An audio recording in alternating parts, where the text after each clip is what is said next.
Hey folks, I wanted to give you a closer look at this Fanttik rotary tool. I would definitely describe this as a precision rotary tool. And if you are looking for one of these to do some very intricate work with, I think this is a pretty darn good one to take a look at. And I'll explain some of the reasoning in just a minute here.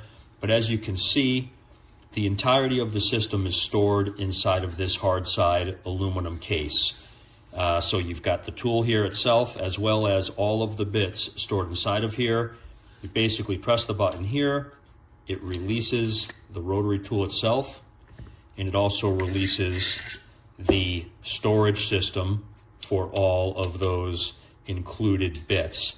Now these are all held in place magnetically, so you just pop out the bit that you need, and when you're done you can put it back in there and it's held in place magnetically.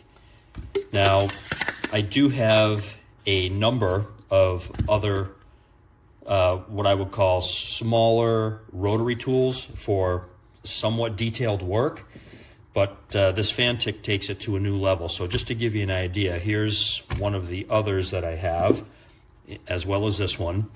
These are both excellent. I've found them to be very useful, but as you can see, this Fanttik unit here kind of takes the how do I say, the refinement, if you will, to a whole new level for doing intricate and detailed work. This is you know, basically the size of a magic marker or so, right? So here is a Sharpie and there's the Fanttik. So you got a pretty good comparison there. But a few things I wanted to show you here about this unit that I like. So there's nothing to get your hands snagged on or anything like that. So if you're doing precision work, this is a very easy tool to manipulate. You have a knob on the back which turns it on and off, and then you have a button here, and I want to be clear about this, and I'll show you in just a minute, that changes the power settings. So to turn it on, you basically turn it on with that knob right there.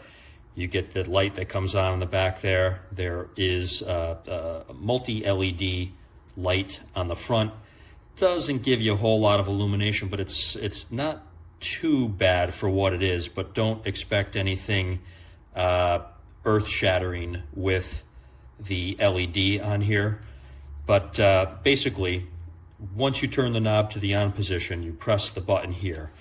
And that is not just a proximity type of a button.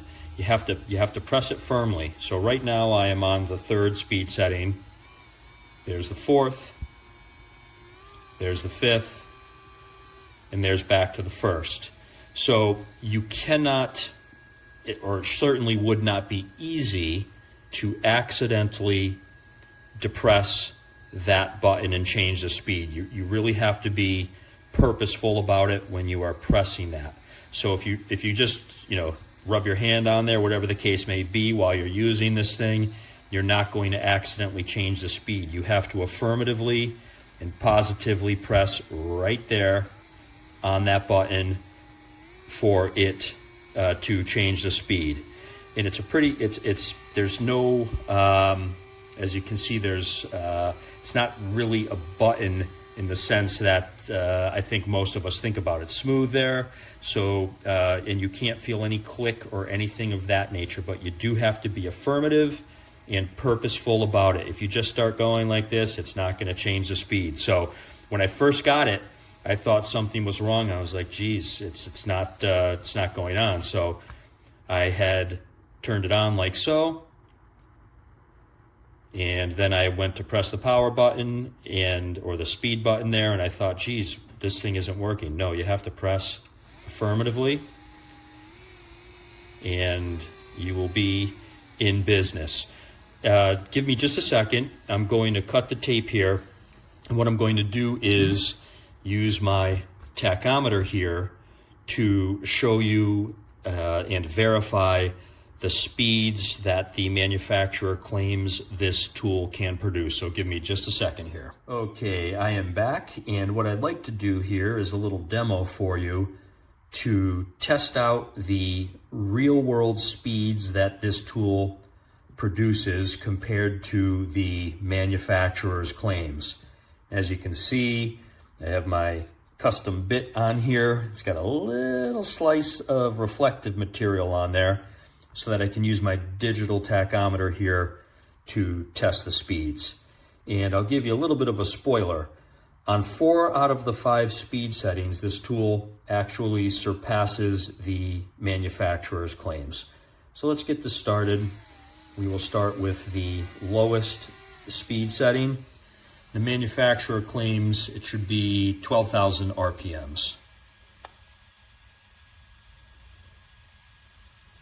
As you can see there, coming in at about 12,200 RPMs. Second speed setting is supposed to be 15,000 RPMs. Again, you can see we are exceeding that, 15,200 or so. Third speed setting is claimed to be 18,000 RPMs. And you can see we are exceeding that again. There we go. Fourth speed setting, the claim is 20,000 RPMs. And we are quite a bit over that at about 21,000, let's just call it 21,150 or so. There we go. And on the highest speed setting, the claim is 25,000 RPMs. And this is the only speed where it does not meet that claim. So coming in at about 23,200 RPMs, give or take. So for me, not meeting that 25,000 RPM mark is not an issue. This has more than enough speed for any of the detailed work that I am doing. There's a few other things I'd like to point out here for you. First, this is an all aluminum body on this tool.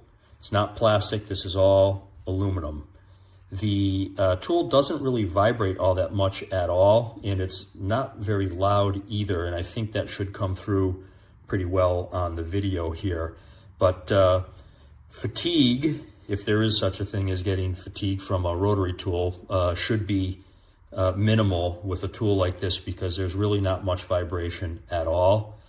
The only thing worth pointing out here as, I don't know if I'd call it a concern, but I'd say it's something to be aware of, is that if you have large hands, it may be a little bit tricky for you to tighten and loosen that collet there. So I don't have the biggest hands in the world, but I can do it all right without much of an issue, but it could be a little bit more challenging if you have larger hands. But overall, I really do like this rotary tool. I think it's excellent for precise, intricate, and detailed work. The overall storage system here I think is great. It's easy enough to stow away and keep everything in one location. And USB-C charging, that's as easy as it gets. So at the current price, which is about $56 for this setup, I think this is a 5-star tool. And if you've seen any of my other reviews, I'm pretty picky when it comes to price. So at that $56 price point, I do think this is a 5-star tool. I think the quality is excellent, and I really don't have anything bad to say about this. If the price goes up from that current $56 point, I would likely not rate this as a 5-star product, only because I'm so tough when it comes to prices, but current price point, 56 bucks. I think this is easily a 5-star product. I hope that helps, folks. Thank you and take care.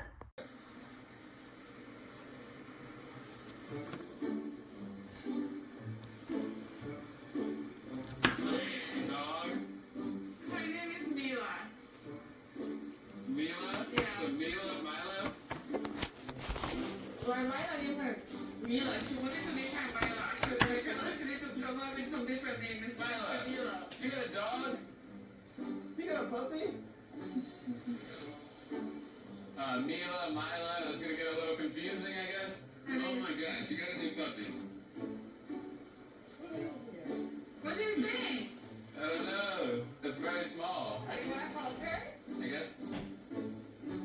Is she cutesy? I mean, yeah, she's cute. You like her? I will say this. Are you Like, scared of her?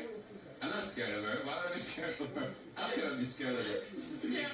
No, she's scared of all the animals. No, like, I'm not surprised, but I will say this. Like,